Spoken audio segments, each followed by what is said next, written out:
Good evening and welcome to another Hot Topic where we discuss the issues of the day affecting the people of East Yorkshire and Northern Lincolnshire. I'm Hugh Riches and today we're discussing policing in Humberside, and I'm delighted to be joined by the Police and Crime Commissioner for Humberside, Matthew Grove, and Jonathan Everson. I just get the spelling of the pronunciation of your name right there.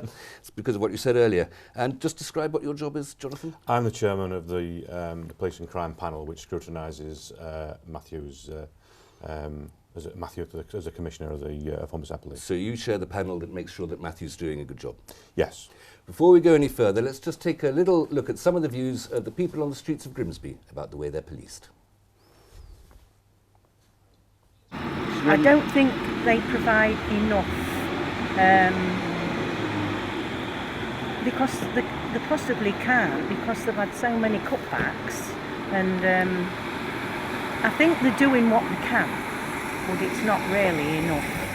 I mean, the crime rate's going up terribly at the minute. Well, I think we should have more policemen on the beat, definitely, because they're cutting them down, and I don't think they should cut them down. I've never had anything bad happen to make me feel not safe. So, and if something does happen that would make people not feel safe, the police are always there to I'm in the same boat with Jade, and with that, never had a problem. I'm not frightened to go out shopping or anything, especially a lot of people say about Freeman Street, but I shop down Freeman Street every Friday with my sister, and she's blind, and we don't have any problem at all. So no, I feel quite safe, but then again, I don't go out alone at night. Pretty safe, really, I suppose, yeah. I live in a nice area though, so it doesn't always work out that way, but... There we have it, a few mixed views on the streets there. Matthew, first of all, I'd like to start with Her Majesty's Inspectorate of Constabulary. The Chief Inspector, Mike Cunningham, has criticised the Humberside force quite severely. He said, "We inspected how Humberside Police uses its resources now and how it plans to do so in the future, and have judged that it is inadequate, and it's the only force to be found to be inadequate." What's going wrong? Well, Hugh, Her Majesty's Inspectorate came in just 4 weeks into the implementation of the largest restructure that Humberside Police has ever undertaken in its history. It was at a point at which no organisation would be firing on all cylinders, would be fully efficient. Were we surprised by the results? Not particularly. They identified the same issues that we had seen that weren't particularly performing well and were working really, really hard to put right. Now, 5-6 months later, the force is in a very, very different place. Many of the issues that were causing problems have been corrected. It's also important to remember that they simply looked at 3 things. They asked 3 questions, which was, how are the resources being used to meet the demand, and is that efficiently working? And they concluded it wasn't. We knew that because there were problems at the time with the shift system, and there was problems with the 101 number with actually answering calls. And they also asked how sustainable was the workforce model. Well, because of the initial problems, the teething problems we had, there was a heavy use at that particular time of overtime, and there's no way we were planning on using overtime going into the future. So this new model, this one force model, was that the cause of the confusion and the problems, or is that the solution? Because if I just those last few words, that Mike Cunningham is not sure about how the force plans to do so in the future and have judged that it's inadequate. So they too were looking forward, they were projecting, knowing the situation of the force at the time. No, I've spoken to Mike Cunningham. He's absolutely clear that the decisions made by the Chief Constable and supported by myself to restructure Humberside Police to make it fit for the 21st century are sound, that the single force model is the right way to proceed. We just need to now make sure it is as good as it can be. It's also important to remember that Her Majesty's Inspectorate do about 10 to 12 inspections of Humberside Police a year. This was just one of those. Just last week, they came in and they issued a national review of how police forces deal with rape. Humberside was one of the very best in the country, and when it came to bringing before the courts child rapists, it was #1 in the country.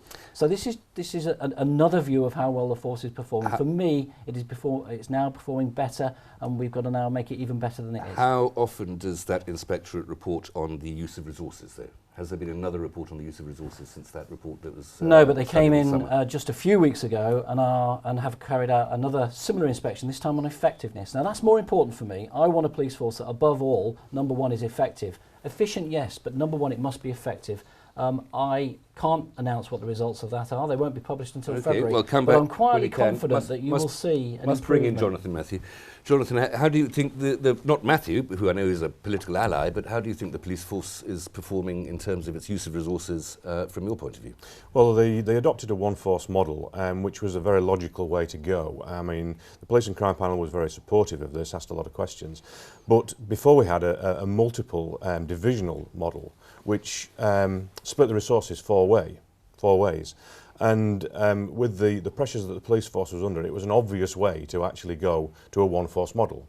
You've got savings in scale, and you've also got the ability to actually move resources a lot more effectively when you're controlled from one area as opposed from control to other areas.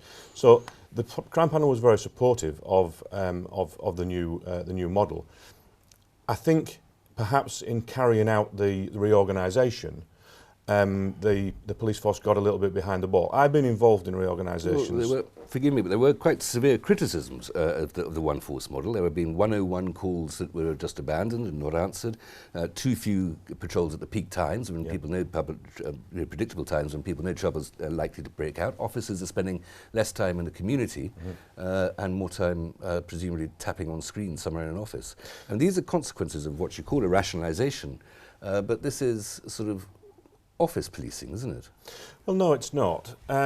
What you need to understand is that when you do a reorganisation, you need to get all the troops facing in the same direction. And I think where the force let themselves down somewhat, without they didn't get outside advice, assistance to actually do this reorganisation.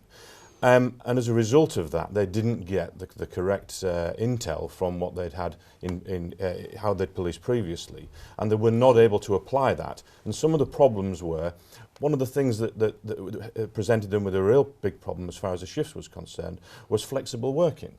They didn't seem to take that into account, and that really presented them, when you talk about the cost of the force going forward, the inspection was based, a part of it was based around how much is it sustainable. So this cost, because they're using overtime because the flexible working is making them do that. So going forward, obviously that's unsustainable. So they then needed to rejig that. Why, if there were these sorts of teething troubles, Matthew, why didn't you, or I know it was the Chief Constable who's responsible for the initiation of the change, but why didn't you bring in somebody else who knew about I this? actually agree with Jonathan.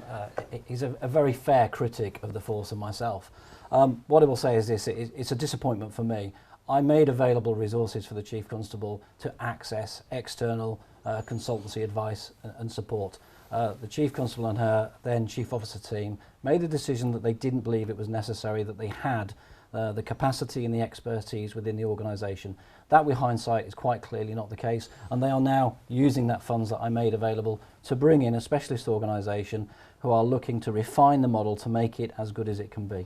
How popular have these changes been amongst the force? Do officers like it? A lot of them don't. Let's be honest. Human beings never or very rarely like significant change. Some of these changes have been very quite conservative, stick in the muds, are they, the Humberside No, Police but Force? we all get used to doing things in a certain way, and I have to say with Humberside Police, it has not changed a great deal over quite a long period of time. A significant change was needed to make Humberside as good as it can be. When I took office, it had been consistently the bottom of most national comparators of policing. One of the reasons the changes might be unpopular among officers, Matthew, is that their rest days have been cut from 135 days a year to 121, and they're just exhausted. Well, if you look at the number of rest days that you and I have, we probably have a lot less than that as well. The issue for me is that there's a balance to be had between the personal interests, the family interests of police officers, but also the interests of the public. Policing is an emergency service. The officers have to be there when the public needs them. That means they have to be on duty weekends, evenings, nights. The Chief Constable has tried to make sure that police officers will be available more at the times that public need them, and that means we've got more officers now that will be working weekends, evenings and nights. It is, but this criticism is all about the use of resources, efficiency of resources. Is all this change necessary simply because, Jonathan, the force doesn't have enough money? Well, in the times that we are at the moment, I don't think there's any organisation, whether it's a public organisation like the police force or an industry, that has all the money it requires. We have to cut according to cloth. We have no control over that. We have to deal with the deck of cards and the hand that were dealt. Yes, I would like to magic several more millions to Matthews and the police force's budget, but it's just not within our remit to do that. So we have to get on and do as best we can. We'll continue to talk about money, where it comes from, Sure. and why there isn't enough of it just after the break. Please join us after this quick break.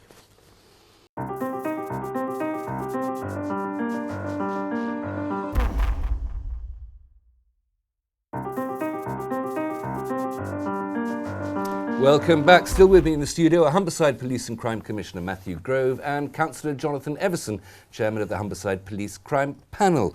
Gentlemen, we know that these changes in the force have caused a certain amount of disruption and perhaps an unfocused vision of the state of the force, but the reason for them is a lack of money. You don't have anybody giving you any more money. The financial challenge is quite simply huge. Between 2010 and 2020, we will have to quite simply lose a third of the funding available to provide a policing service. When you bear in mind 85% of our funding goes on people, it means fewer police officers, fewer PCSOs, fewer people to protect the public. Well, you've lost 35 million in the last 5 years or so. That's yeah, and we've got another 30 plus million to save in the next 5 years or so before That's 2020. Right. Who's taking away all your money? Well, it's as a result of austerity.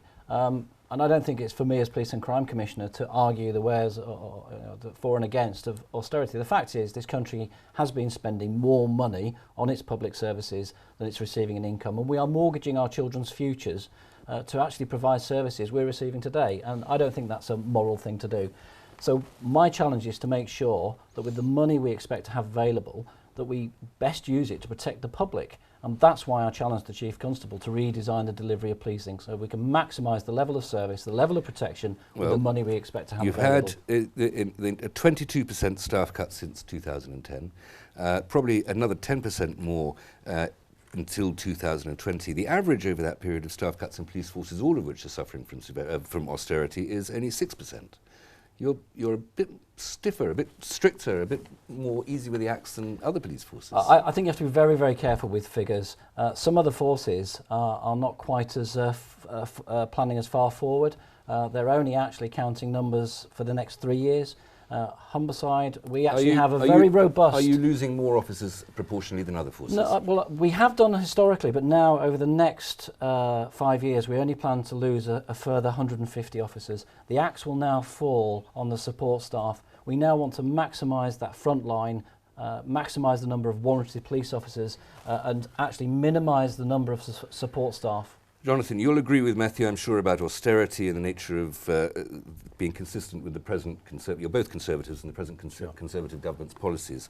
But should the Humberside force and forces generally be arguing that they want a bigger slice of the smaller pie, that there are other public services that government provides out of taxation that could be cut, and that policing is the absolute necessary Hobbesian justification for having government at all? Well, they are arguing this. I mean, we've gone through a review because the rural areas are disadvantaged over the inner city areas, and we were hoping that we were going to get a more even distribution of the funds.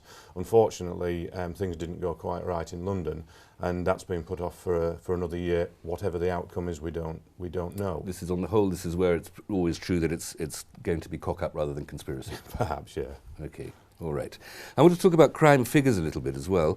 Crime in the Humberside area in the last year, 14-15, has gone down by 0.4%, which is the right direction, if not in a great distance. Violent crime's gone up by 13%.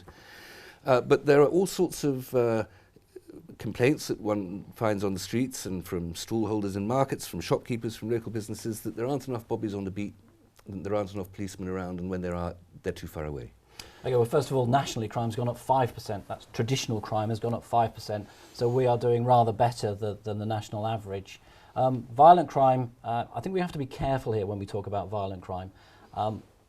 The definition of violent crime for police statistics probably wouldn't be recognised by the public. When we're talking about violence without injury, this is simply the matter of threats. It can be posting a threat on social media, on Facebook. The so when definition we of actually assault is talk- to cause fear of violence. That's right. Yes. And now, with sort of modern social media, it's not just more easy to make threats to people. People don't fall out just outside the pub now. They fall out in their own living rooms with somebody who's 20 miles away. So we have to be very, very careful. It doesn't necessarily mean that there are more people that are resorting to fisticuffs in order to resolve a dispute. But I will say that violent crime is too high, and I'm absolutely determined we'll do everything we can to reduce So it. you'd call sending somebody a rude message by texting, that counts as a violent crime? Yes. What about sticks and stones? That is right, but unfortunately the bureaucracy that surrounds crime reporting doesn't allow common sense.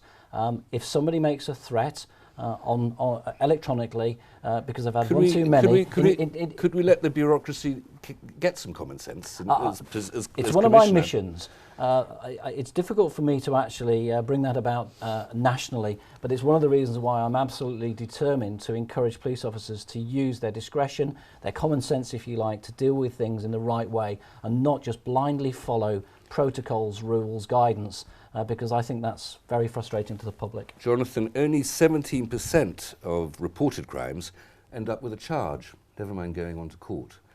Why is that? Why do we catch only 70% of the culprits? To be quite honest, I don't have a clue. Is that a bit more of an operational It's question? an operational It's probably thing. an unfair question. I'd like to answer it. Let Jonathan have a go. Explain. The thing is, we scrutinise Matthew. We are a constructive friend to Matthew. We cannot get involved in operational things at all.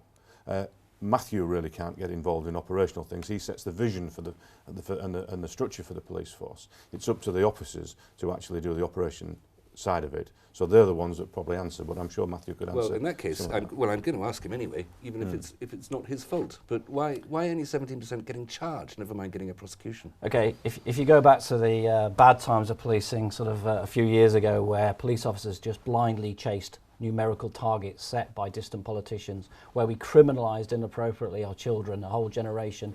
We've moved away from that. If the little brats are criminals, then it's not criminalising if they commit the crime. Well, sometimes if you actually charge a teenager, what you're actually doing is increasing their risk in the future. We now have 20 different outcomes of a crime. Very often police officers do detect the individual, but maybe it's not in the public interest to prosecute. Sometimes those that have committed the crime have actually died and there can't be a prosecution. Other times it's more appropriate to use an out-of-court settlement to actually deal with them in a different way, to use restorative justice, and very often the victims prefer that to happen. I can give you a real example. In Scunthorpe, there was one mischief night. A teenager, egged on by his friends, decided it would be funny to throw eggs at an elderly pensioner's house. She was terrified by it. Police caught him within half an hour, took him back. He cleaned off the house. He met the pensioner. He apologised. She saw he was a silly little boy. He realised what he'd actually done.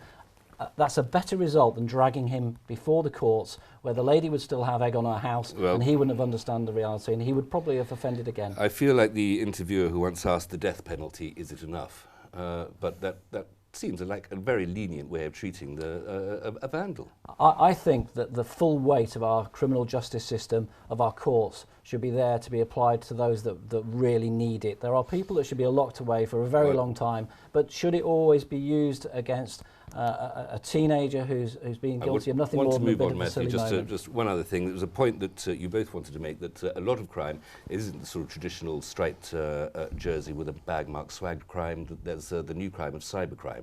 Not sending rude messages by text, but stealing people's money. How do we prepare ourselves for that? Well, we need specialist officers who are fully trained and are, if you like, geeks as far as computers are concerned, because cybercrime is of the increase. I have been I've had crime perpetrated against me in the last 10 years once, traditionally, but I've had problems with computer related crime twice in the last year. That, of course, means that if you have the geeky officers sitting in a dark room looking at computer screens, that's fewer officers that can be on the beat. And although that is, the beat officers are more reassuring, you're suggesting that the cyber officers are more effective in solving crime or in preventing crime. Well, but the thing is, cyber crime has no international boundaries. you can be investigating somebody in anywhere in the world, crossing through the benefits of our electronic systems and perpetrating the crime in the UK. So you need to have somebody that's completely au fait with that. One more question about money. Your Chief Constable, Justine Curran, is paid, never mind moving fees or pension fees or anything like that, £142,000 a year. I understand that with great responsibility goes great exhaustion and absolute dedication to work, but she's paid only £500 a year less than the Prime Minister. I would have thought his responsibilities would not be proportionate to that. Well, the salary for Chief Constables is not determined by me. It's set through the police regulations by the Home Office, and it's based upon the population. I actually don't think the Chief Constables are overpaid for the huge responsibility they have. But to be paid as for the much as the Prime accountability. Minister? That's the same. That's an equation? Well, if you compare it, she's paid not much more than quite a number of school head teachers. There are an awful lot of people who are paid more. We'll have to stop there, Matthew. Jonathan, Matthew, thank you both very much. That's it for tonight's Hot Topic. Join me again next week. Good evening.